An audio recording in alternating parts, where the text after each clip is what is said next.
We're moving on to our next guest, who Lorraine helped put together. It was Lorraine's suggestion that we have this person on. I'm going to let you tell the people what you told me, who the next guest is and why we're having her on. Is she on? And she's coming in, but go ahead and talk. Oh, okay. We hear you, but we don't see you yet.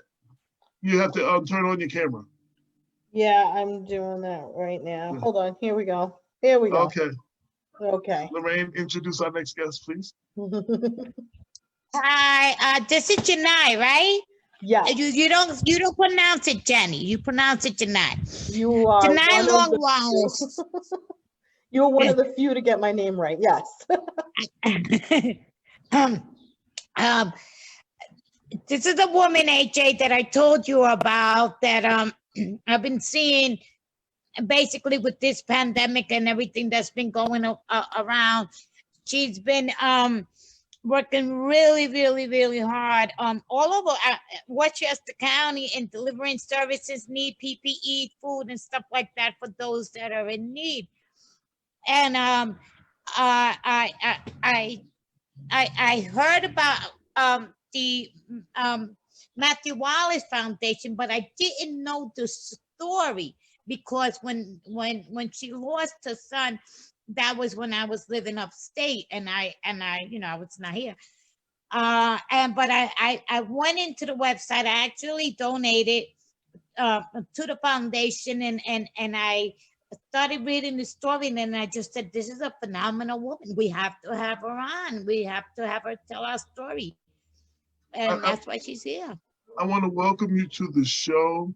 I want to applaud you for all your efforts. We try to highlight a lot of our unsung heroes that are out there that do what need to be done. And, they don't always get the press and people don't know what they're doing. But before that, I want to talk about, because a lot of people are not clear on, the media it was covered, but it wasn't covered like a George Floyd thing, where that's everything everybody was talking about forever. So everyone does not know the story. Can you tell us the story of what happened to your son? There's certain things I can't get into because there is a pending lawsuit. Right. My son was a senior in high school. I have always been a helicopter mom, driving them everywhere. This particular time, my son said, Mom, I'm going to leave for college soon. I want to go out with my friends by myself. Can I please go by myself? We let Matthew go. Certain events happened where he was incapacitated and was not treated the way he should have been treated, which would have not resulted in his death. Matthew didn't come home. He had a curfew. We were calling everywhere, looking all over for him. And around 5:30, 6 o'clock in the morning, we got a phone call from the police stating that they believed our son had been hit by a Metro North train. Because there were no cameras at the station, we will never know what exactly occurred or how Matthew ended up on that tracks. The MTA police were not very forthcoming. They treated us horribly. Sorry, it just No, gotta pull it back in. No, take your time. We we loved our son very, very much. He was such a great person, and we demanded to know what happened to our son, and we demanded an investigation. And the MTA police felt he wasn't worth it. They felt, this was Black kid, who cares? And when we pushed them, this was about a week and a half after my son's death, and we kept pushing them. One of them actually said, listen, your son was probably a drug dealer, so, you don't want that to come out. And I was like, my son wasn't, he was a leader in his community at his school and a very good student. So, and even if he was 17 and he was killed, 3 weeks after the fact, with a lot of pushing, I have to tell you, Shelley Mayer, Mike Spanner were really backing us 150%. They helped. I know my good friend Liam McLaughlin as well. Yes, Liam, yes, I've known Liam for years. Yes, Liam was there, and he was pushing too. And finally, 3 weeks after the fact, they investigated his death. But at that time, what was left? So it's very difficult to not know your son's final hours. It is very difficult not to know if your child was calling out for you, who hurt your child, it's just something that it's part of the pain I'm going to have to live with for the rest of my life. That being said, we worked with News 12, Tara Rosenblum, and she advocated and took up our story. And now there are cameras at every station. That may not prevent another child from dying, but it sure will help a mom know what happened. Right. I didn't want to interrupt you. The first thing I thought about when they said, well, what if your son was a drug dealer? You wouldn't want that to come back out. As a parent, I think I would rather know the whole story, even if it included that, than the pain of not knowing at all what the hell happened to my child.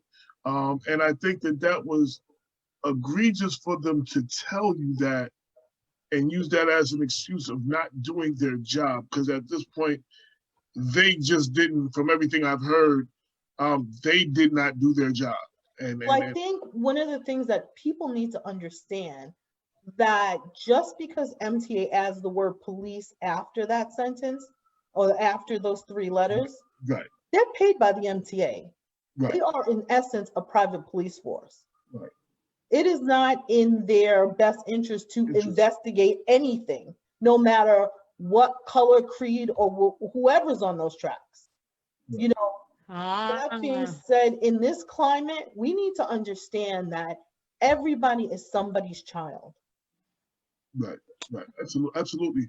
I just had this conversation, we had a young man killed by the police in New Rochelle, and there's a possibility that he may have had a gun. And there's been a lot of people like, oh, he just got out of jail. They had wrote this dude off and he was saying all this negative stuff and saying he got what he deserved. And I had to stop him. I don't really argue with people on Facebook, but I'm like, you know what? Even if he was everything that they said he was, even if he did everything that they said he did, he was still somebody's child, somebody's brother, somebody's loved one. And they're sitting there grieving and looking for answers on why this thing happened. And your words are doing more, that person's words are doing more, I felt, to divide the city, especially in this time that we're in right now. You know what I mean? Like, you just might as well have just lit the match to burn their shell up. And I had to really get into that because I despise. One of the reasons we started Black Westchester was the betrayal of Black men specifically, but our community and the media, and to change the narrative, because automatically they're a suspect, they're the victim, they victimize, they dehumanize the person. They don't want to say their name. I'm quick to say the person's name. This is a person. Regardless of what they did, this was a person. And I'm not saying your child did anything wrong. I'm just saying this is a pet peeve of mine why we even started this whole thing. Right. So I wanted to hear your story. Now, where was he when he was hit? What area was it in? Wakefield Station. Wakefield, that's why I know, because Mount Vernon, I live near near Wakefield. I wanted to make sure that this is what I knew about. Because I came back. And this happened when? What year did this happen? September 29th, 2013. Right, and I came back right after that in 2014. And I did see the clips from News 12 and this thing that happened at Wakefield. And there was a lot of questions, and I still don't think a lot of those questions have been answered. There are questions that I will never, ever, ever get the answers to. And that was a hard pill for my husband and I to swallow. It's a hard pill for my children to swallow. We are a very close-knit, big family. My My husband's the youngest of 12. There's cousins everywhere, all over. And, we all came together, and with their love and support and our community's love and support, we're not falling apart right now. Not to say that it's something that it's something that we're going to have carry with us for the rest of our lives. It is a sadness that will never leave. And, and it's just something that we just have to come to terms with. I equate it to, if you lost a limb, you just have to compensate and live without the limb. And that's what we're doing. We're trying to live without Matthew, even though it is something that is difficult every single day. When it first happened, I used to have to wake up in the morning and remember my son was dead. You get up and you're like, okay, Haley, Mark, Matt, and you're like, oh my God, he's not, it is very difficult. Tell us about your son. I understand to a certain degree.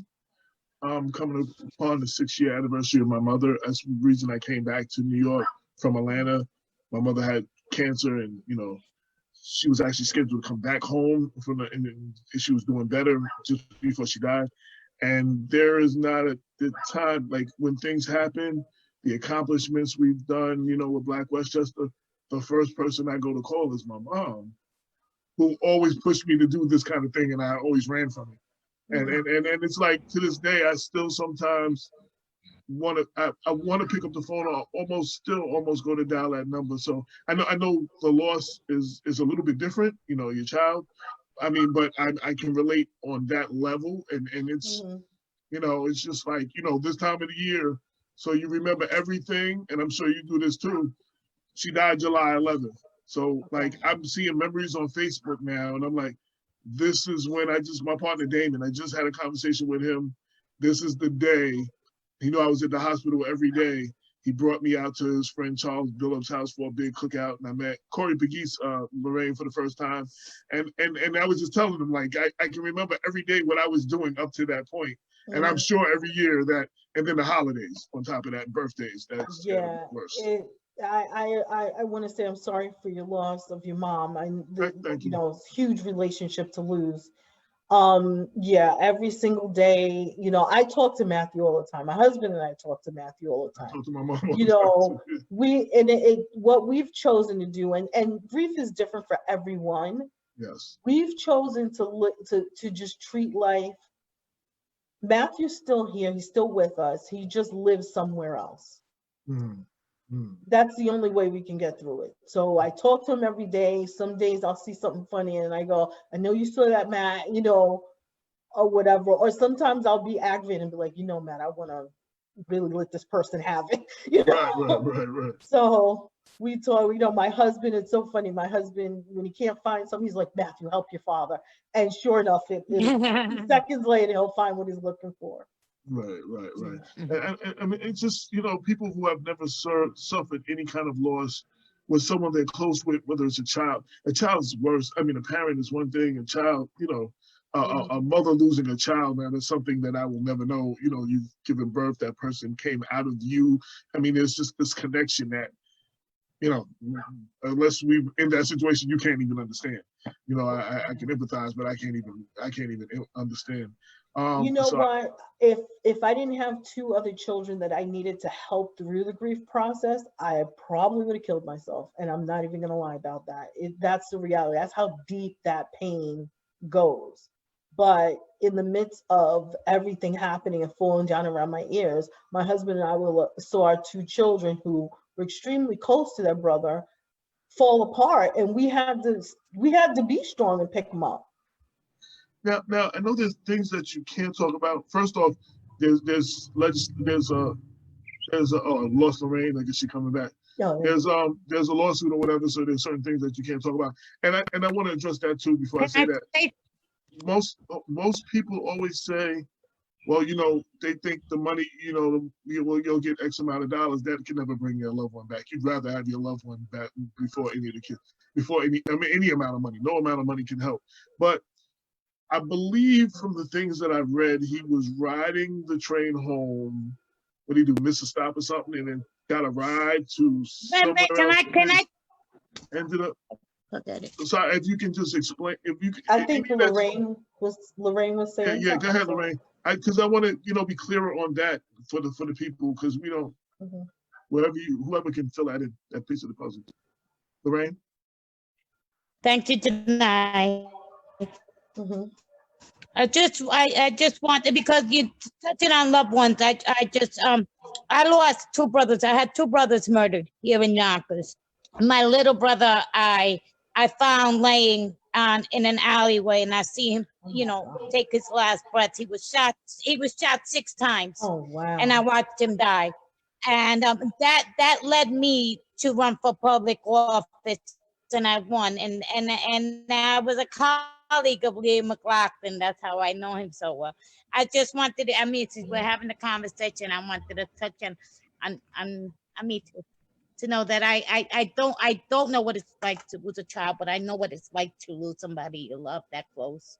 Well, it's interesting you say that, and I'm sorry for your loss. One of the things that I read about, because I tried to just read everything to try to understand how to help my children. And one of the things that I read was that girls take it harder because they're in essence little mothers. And the grief that they go through is almost like a mom's grief. And people don't understand that, and so they don't help them properly through the process. My daughter, though, she talks to us like me and my husband are like the screw up babysitters, and those are her kids, so, it was girls and their siblings are very, very important. And, you guys suffer grief just as harshly. And, for my daughter, it was even worse for her because at the time she was abroad in China working, Wow. so unfortunately we didn't want to tell her. We wanted her to come home, but it was all over social media. So, we had to tell her via, not Zoom, but another one. But in any case, FaceTime or something like that. Yeah. it was, I can't remember right. I'm sorry. Right. There's so many But, outlets. we had to tell her then. And can you imagine having to find that out, and you're 18 hours away, and now you have to pack up your stuff and travel home. My heart broke for her. Yeah. So what can you tell us that you do know about that night, about his trip home? And my son was on the train. He was out with his friends. They were drinking. I never shy away from that because not telling, like, some people will be ashamed. I'm not ashamed. My son was 17. He was a young man. He was getting ready to go to college, and he was acting as 17-year-old boys do. He was not a drinker. So therefore he got sick and threw up. He identified with his friends. Listen, I really want to go home. I'm not feeling well. Matt was an athlete. He just played a game football that day. He wasn't feeling well. He was going through Grand Central Station. The friend who was supposed to be helping him, split up with him. He got on the wrong train. While he was on the train, he passed out unconscious. Everything from that point on, Matt was unconscious for. So that somehow he ended up on the tracks and then got hit by the train. Yes. And no investigation, no nothing ever brought you the answers to. To me, a very half-assed investigation. I don't think they really pushed like they should have. I don't think they really wanted to, because what I've learned is that, I believe I researched from 1983 forward to my son's death, all the deaths on the tracks, according to Metro North, were either the person's fault or an accident, but never their fault. It was the person who caused the accident. So it's always something. When they actually came to us, I couldn't believe it. They came to me and said, your son committed suicide, and they actually searched his room for a suicide note. And I was like, that is impossible. That is impossible. And there were certain things that Matthew was a very joyous person. He was very happy. We were going on college road trips. He was so excited about going to college. I had just put a deposit on a new car for him. We were picking it up that Monday. You know, Matt, he had girlfriends, like, you know, I don't want to tell his business, but there was nothing, you know, the kid was just going out that night, you know, and they kept twisting and turning the story to, like, let's see if she'll believe this. Let's see if she'll believe this. Let's see if she'll believe this. And I've always advocated for my children. I've advocated for my son since the day he was born. I was not gonna stop. Now, does that make you was he the youngest? Do you have younger children? No, he was the middle. Matthew was the middle. He was so funny, you know, very, you know, Matthew was just an amazing person. I can't explain to you his personality. Everybody was his friend. He knew so many people. When my son died at his funeral, the church overflowed. People came from all over, and it was so amazing because I said, oh, they're just coming because they heard the story and they feel bad. And I understand that as a mom, you connect. And everybody said, I knew your son. This is where I met your son. This is how I knew your son. And I was like, wait, does this boy go to school? How do you know all these people? Right. So we were surprised. We always say Matthew was a movement unto himself. Did that make you be more protective of your younger child? After losing Matthew, I still am scared to death every single time my daughter goes out, my youngest son goes out. My youngest son was 14 when Matthew died, which was really hard because Matthew was kind of his life manager. You know, he did what his brother did. You know, Matt played football, Mark played football. Matt played lacrosse, Mark played lacrosse. You know, Matt played baseball, Mark played baseball. And if Mark didn't want to do it, Matt was going to make him do it. You know, so it was a time that people actually thought they were twins, you know. So that, you know, one of the things that breaks my heart as I sit in my living room, I'm looking at the place when Mark came down the steps and the police were here and he didn't know his brother didn't come home. And he just woke up and he found out Matt had died. And Mark hit the floor. And then he got up, he said, Mom, what am I going to do without my brother? I don't know how to live without my brother. And it just broke my heart. You know, what do you say as a mom? You know, so I'm sorry. Oh, no problem. Just take your time. Take your time, absolutely. So, you know, what time of the year was it? This was September. Matt had September. Okay. Just right into the senior year. They just started football. They actually both boys played in Long Island that day. Mark was JV, Matt was varsity. And you know, so we were out in you know, all day at the football field. And you know, we came home and he said, you know, I'm going to go out. And I was like, are you kidding? You know, all day, where you have the energy? You know, so. But that was it. But it was very important for us. No, go ahead. No, it was very important for us to, no, let me back up. It is very important for us to keep Matthew's memory alive. But in the beginning, I have to be totally honest. I was in a day's shock, and the community came together and said, we want to remember Matt. We have to do something to keep Matthew's memory alive, and we have to do something for Matthew. So some of our neighbors organized a walk, which initially raised $20,000. And they said, we're going to start a scholarship in Matthew's memory. And I was so taken back, because everyone loved him so much.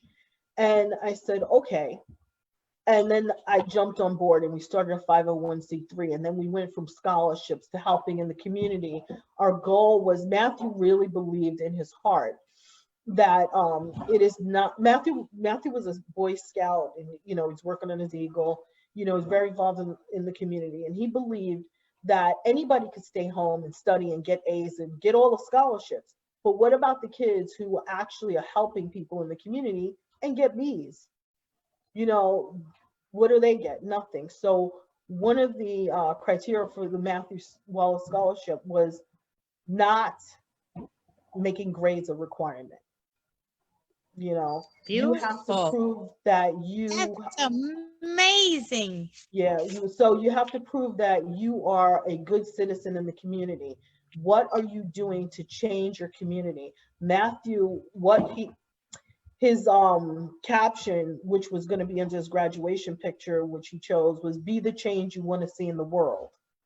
And on that note, that's what we try to foster. So our goal is to foster a citizenship and community among young people and young adults, and also to help the community. So we're also involved in certain things, like we've partnered with YCAP to offer, full book bags to their homeless children, which we don't do it in September. We do it when people kind of forget about them in December, when they have to go back and they ran out of school supplies.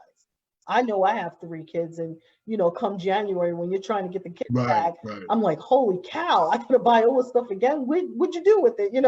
So so that's something that we did. We also helped the YWCA Women's Shelter Program. We've donated food to them recently with the COVID-19, and we have also donated toiletries, because a lot of people coming into shelters don't have that. Everybody deserves basic human dignity. So those are just a few of the things that we've been doing in the community. Absolutely, absolutely. Does Matt? Can you hear me? Yeah. Yes. Does Matthew have a street named after him? Yes. So our street was named Matthew Wallace Way, which I love the fact that they did it, but what makes it funny to me, why I'm laughing, is because when we first purchased this house, the boys were very little, and they did not understand the concept that we owned the house, but we didn't own the whole street. So the boys, when they were little, they used to go out on the porch, and people would walk by and they say, "Get off my property," So it is funny because he thought it was his, and now it is. So. Oh, that's crazy. That's cool. Yeah. That's cool. Yeah. So now you're doing So now Lorraine was telling us that you do a lot of work in the community now. Yes. So you would be 24 now. Yes, I can't believe it. Yes, all his friends have graduated college, and it's hard to see that. I'm happy for them. I love them deeply. They share their lives with me. And then you look and you say, wow, Matt would have been graduating college. Wow, would he have had a girlfriend? Would he be engaged? What would he, what would he be doing right now? And, it's hard, but we try to think about things that Matthew would care about, and think about things that Matthew would want to happen if he were here. So when COVID-19 first hit, I was in healthcare executive for 15 years. And I knew immediately, I was like, we need masks. We need to distribute, hand sanitizer. We need to distribute gloves. So that's the first wave of what we did. So the first week and a half, we went out, we purchased all those items. Plus we purchased paper towels, little activity books for seniors. So we put that all in a bag for seniors with also hand wipes and everything. And we were delivering bags to the seniors. So they would have some of the things that they needed. Then once that became more available to them, we realized that people now were hurting financially and were becoming food insecure. People that work their whole lives, all of a sudden, they're wondering how they're going to put food on the table. So we had partnered with our local restaurants. They charge us a discounted rate, a nominal fee, and we purchase meals that we get like 100 meals for $350, and we distribute the meals to the community every Friday, and we've done it now for 5 weeks. Happy to say Acme has joined us. They have actually sponsored the next 2 weeks for us. And, we're looking for funding to keep it going. We are, I'm trying to apply for grants, but, we'll take local sponsors as well. For anybody hearing the work that you're doing, want to know more about the foundation, want to donate, Yes. website, social media, how do they get in contact? I would ask everyone to go to our website, which is www.matthewwallace.org. The reason why I asked them to donate through the website is because we get the funds immediately, as opposed to going to our Facebook page, which you can donate as well. But Facebook, there's a little lapse in between the donation. So in between you actually making the donation, us actually getting the donation. And the reason why it's so important we get the donation immediately is so that we can immediately put it back into the community. Our foundation is completely volunteer. Nobody gets paid. We don't have any staff. So every dollar that we get is earmarked for the community or to do something to help the community. Mm-hmm. As well as for scholarship, if anybody wants to donate money for the same thing. Okay. Mm-hmm. Yes, I'm sorry to say yes, the scholarships as well. Lorraine? When is your, I know I saw a flyer. Mm-hmm. When is your next event that you're going to be participating in the community? So far, we're scheduled for the next 2 Fridays to distribute meals to the community at St. Barnabas Church parking lot. The reason why we chose that parking lot is because it allows us to safely social distance, and it also has a perimeter that will not interfere with any other businesses or any other residents. So, it's just optimal. Oh, and do you have to sign up, or can you just, No.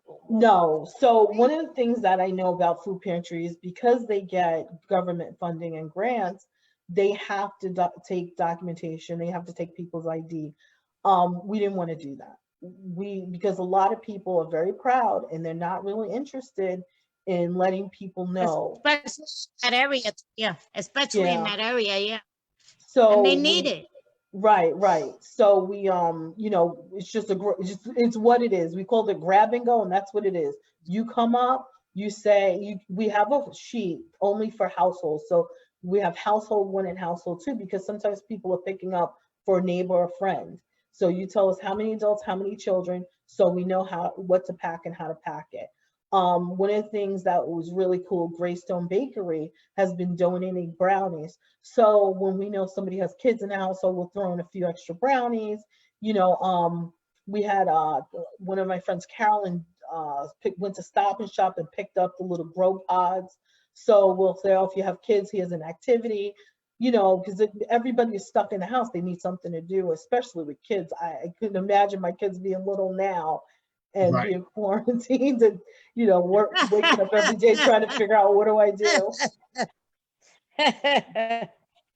We have a 4-year-old in the house, and there's just no, it's just 4. I don't know. I have my 21-year-old in the house, and he's running from me every day. He's like, Mom, please, I'm not 5. you know. So it's just the opposite. Right. I just try to have a Zoom meeting with my 6-year-old grandson, my 3-year-old granddaughter, and the 9-month-old grandson. 9-month-old Oh. fell asleep. The 3-year-old ran away, and the 6-year-old just sat there saying, I don't want to do this. I don't want to do this. I want to play. It lasted a good 4 minutes. Oh gosh. Kids are funny. I love them. I love them.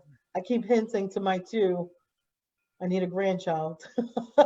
Best, the best. Wow. But then they're not coughing any up anytime soon. My daughter just turned 31. I think she'll be 32 this year. No, she'll be 31 this year. And yeah, she's not interested in having kids. Nope. So I don't know if I'm gonna have any grandkids, but I'm happy she's with her career. She's doing her thing. I'm proud of her. So Yeah. if that's what it is, that's what it is. That's it. And she has enough nieces and nephews. She's like, I got enough of them to take care of. Yeah, that's we have a big family as well. So it's always a big. In fact, my nephew's wife, she just had a baby during COVID in March, and we were very, nervous about that. But thank God she was healthy and she's safe, and can't wait to get my hands on her. And we had another niece who had a baby. Two other nieces who had babies right before. So I'm just waiting, because they love coming to Auntie's house, and I love having them, and they could do whatever they want, and their parents can't tell them nothing. So Right. Well, that's the best kind, because then you take them, you spoil them, and then you send them home. that's it. That's it. That's exactly it. Yeah. Anything I didn't ask you that you want everybody to know about your son's case, or anything like that, or? For the foundation. Just that, we are trying to do what's right for the community and what needs to get done. We are trying to help people in ways that people forget about. And if anybody has any ideas, or they want to let us know about a place that needs help, they can contact us via our website. I look at every email, and I will definitely consider it. And to give you an idea of what I'm talking about, a lot of people don't realize that in women's shelters, sanitary napkins are not given to them. So if you don't have any money, what are you going to do? Right. So those are things people don't talk about, so nobody thinks about it. So that's one of the things that someone had brought up to me, and I was like, oh wow, I never thought about that. So that's one of the things that we want to try to, help out, with the Yonkers YWCA. But that's what I'm talking about. We want to make a meaningful change. One of the other things I want to bring up before we leave is there's a lot of funding out there, especially now because of COVID-19, and it's all going to the bigger nonprofits, the bigger 501c3s, and we are a 501c3, but we're not big. And most minority-run 501c3s are not big. So what ends up happening is someone who has money to give a grant says, you know what, I have $1 million. I don't want to disperse this and go through the process, so I'm going to give it to a bigger nonprofit and let them disperse it. Well, what happens is we, the little ones, end up having to jump through hoops to get the money, and we're the boots on the ground. And most minority-run 501c3s do not have the staff to compile the data that's required to qualify for the money. I know I don't. I work a full-time job. I have a son in college. I can't leave my job in order to dedicate myself 100% to the 501c3 and make it my job. So therefore we go without. We don't want to pull money out of the community in order to hire somebody to compile data to get the same money back that we paid the person to compile the data. So right. I think it's important that, the process in nonprofit be looked at, because the money is not getting to the people who need it. I've done a lot of stories about that. Go ahead, Maureen. Okay. Excuse me. let me, have you applied for CDBG funding? I didn't hear you. Have you applied for CDBG with the city? No. Mm-mm. I didn't even know Well, about, you know, that's another thing, trying to find. okay, so then, yeah, well, they give money. Uh, um, the city of Yonkers gives money to non-for-profits. There's a whole CDBG fund. It's just for that. They just passed the budget. I know the money, there's money there. I can Wow. help you fill out the paper. I can help you fill out the paperwork. I worked in City Hall for about 30 years. I I would know my way appreciate that. around it. Who's your council person? John Rubo. Ha, I got you. He's one of the sweetest, most wonderful people I know. Yeah. We'll talk after this. I think I can help you. I think I can help you. If not, we'll give it one heck of a try. I appreciate that. I really, really do. You know, I think it's important. I think it's a disservice to a lot of nonprofits. Like I said, they're boots on the ground. You know, they're the ones actually doing the work, and they're overlooked. All right, you know what I'm gonna do? I'm gonna hit up City Hall tomorrow. I'm gonna have them email me the package. I'll forward it to you. Whatever you can't figure out, whatever help you need with the package, send it back. I'll help you. I I can get you the appreciate that. data. I can get you the data, the demographics and stuff like that that you're gonna need. I appreciate that. Thank you so much. That would be a huge help. Of course. Thank you.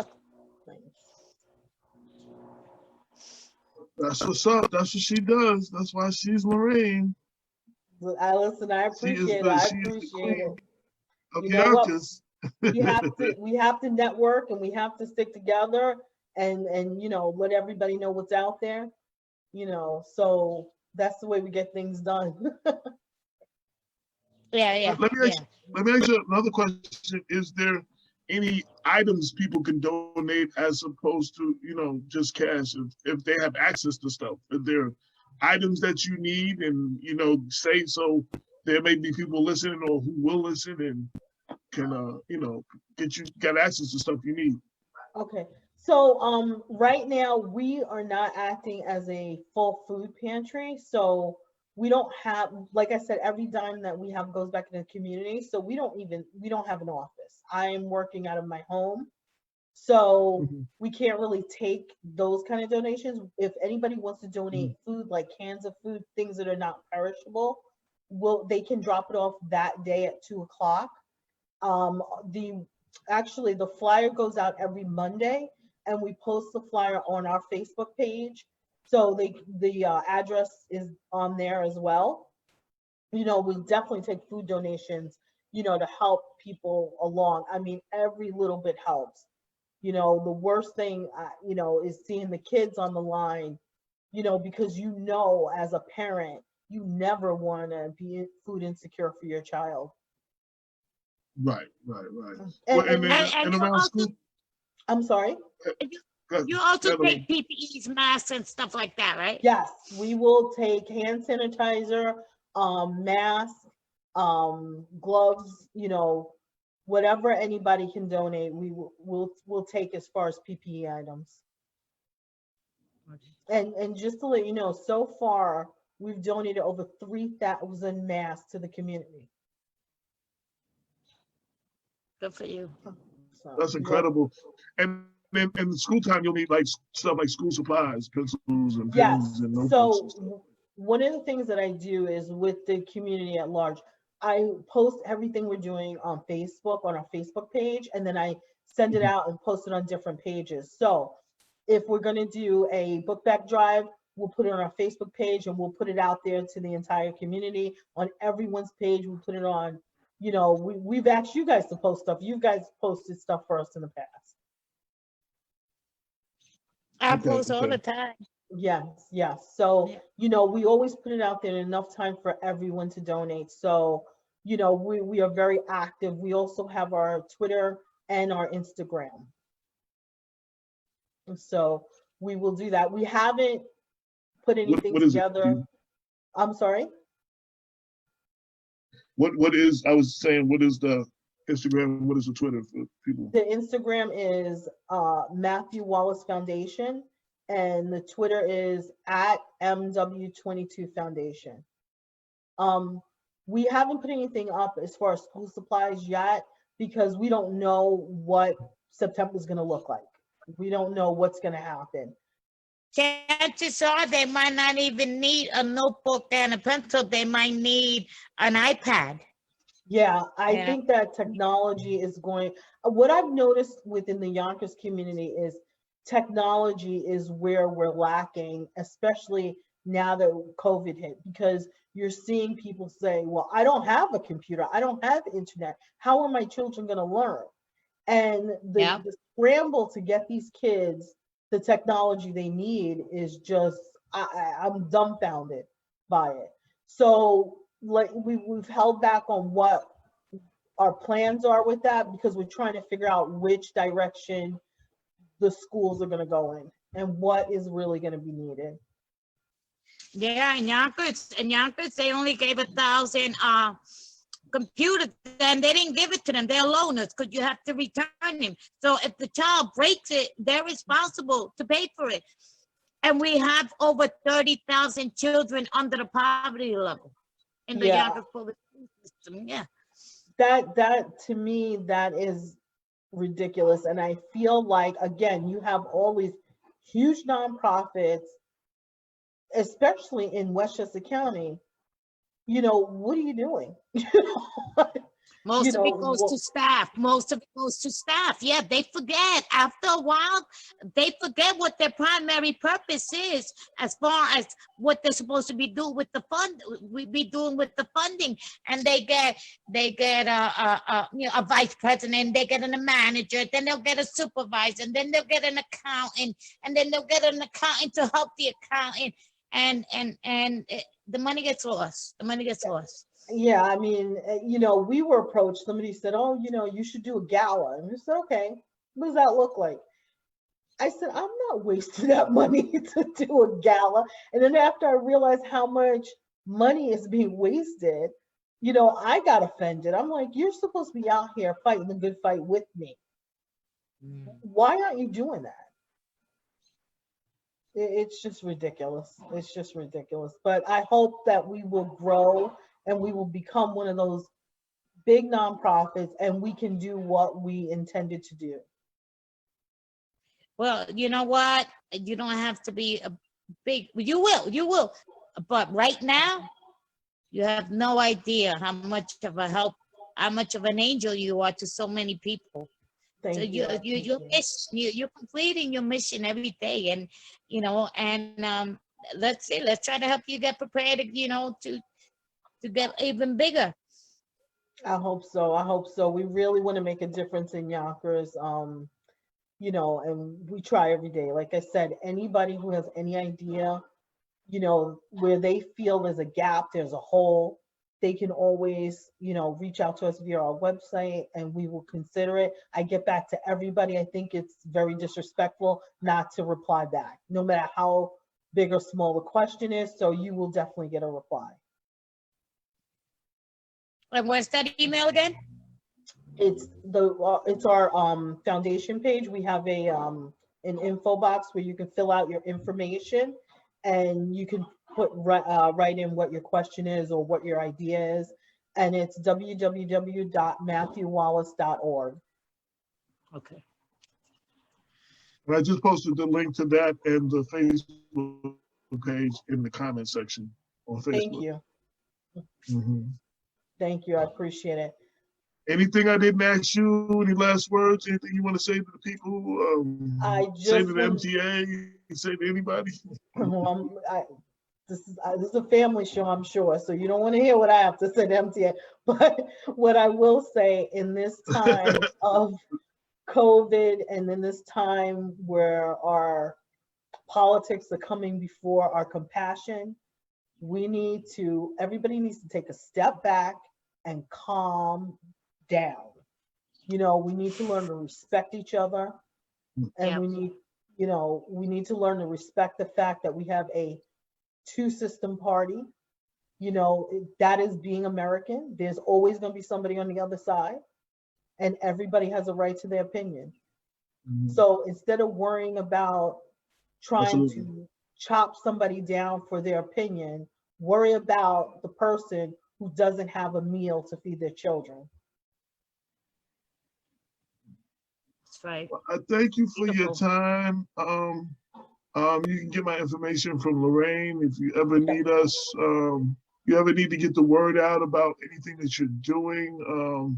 We definitely support you and anything we can do to help. And I'm glad to just have this venue where we can have unsung heroes like you on, so people can see the face and know the work that you're doing, because a lot of the people like you who do this work, you don't do it for the attention. You don't always get media attention about it. You might do some stuff that elected officials take pictures for, and you don't get mentioned. So we want to uplift our unsung heroes, and that is you. Well, listen, I appreciate it. I just, like I said, our community is strong. Yonkers, we all strong. If you don't know each other now, you're gonna meet them in a week. Yeah. And Mhm, it's mhm. important Campus that we, strong. that's it, and it's important that we help each other, and we just try to be the best selves that we can be.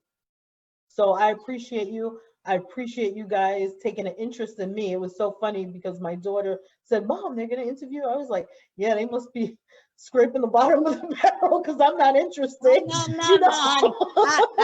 know. No, no.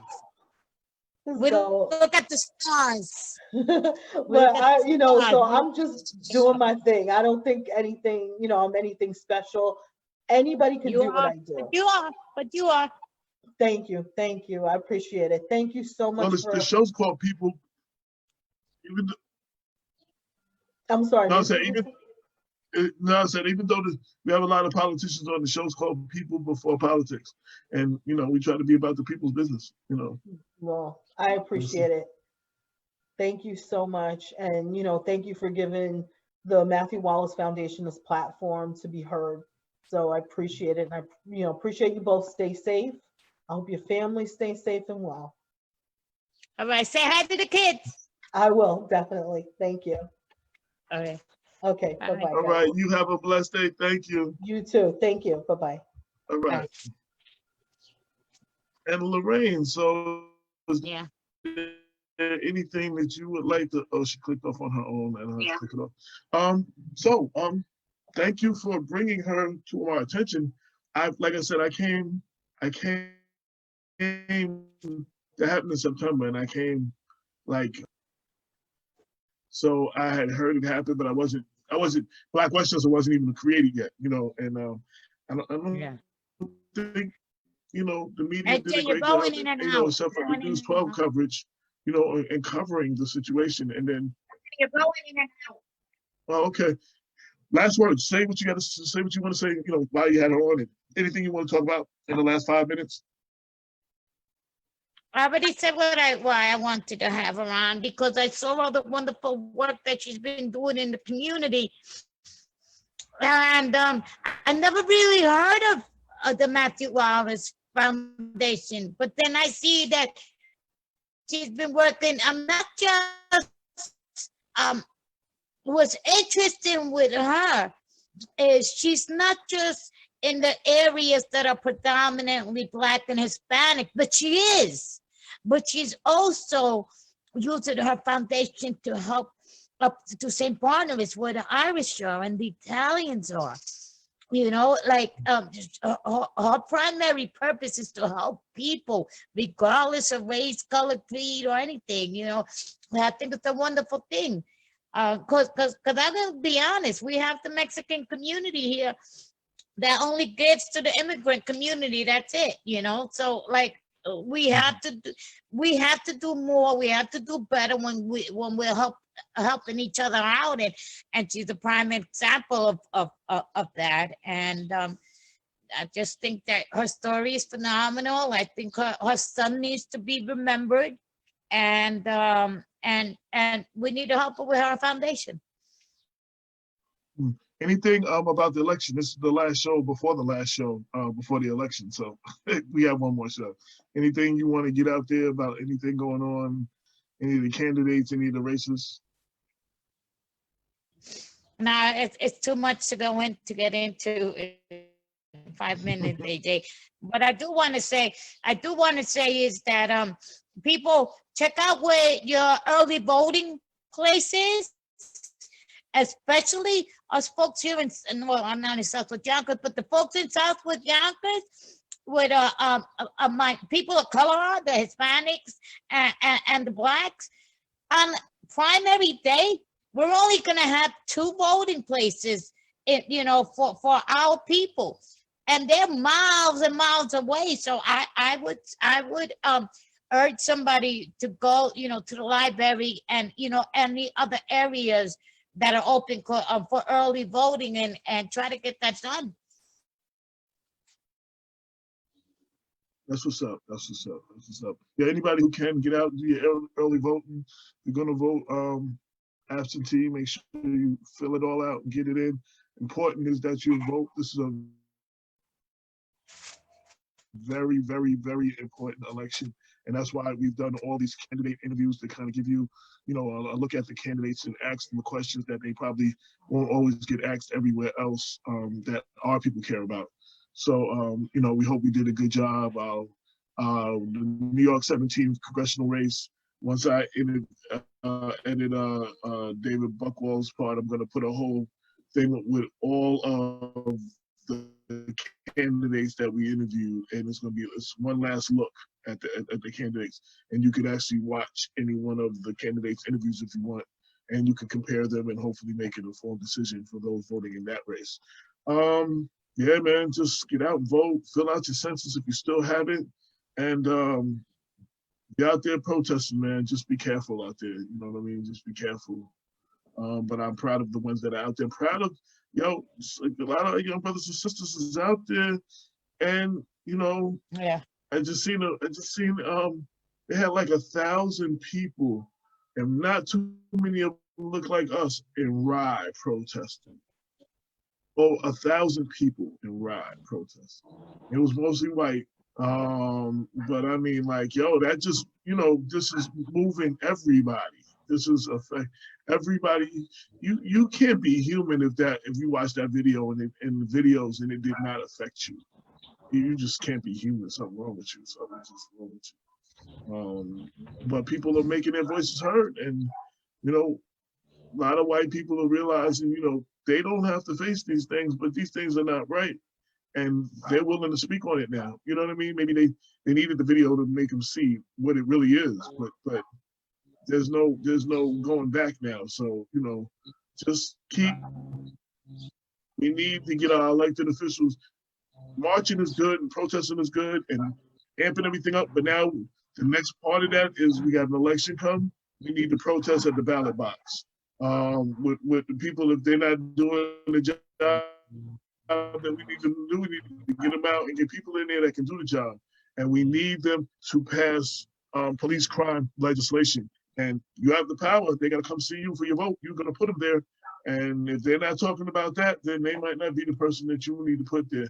And the district attorney race is the most important race that for criminal justice as far as our communities right now. So please pay attention to that race. And you know who we endorse, but I'm not gonna tell you who to vote for.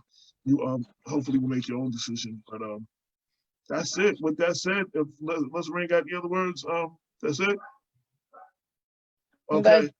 You could be doing anything else right now. You decide to ride with us, we greatly appreciate it. This has been another episode, another COVID-19 episode of Black Westchester Presents the People Before Politics radio show, episode 265. Coming up on our 6-year anniversary. I'm gonna try to figure out what we're gonna do about that to make it somewhat of a celebration. And until next week, we'll probably have some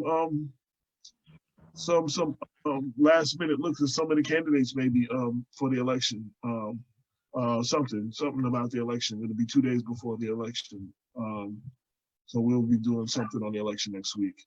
Until then, Peace.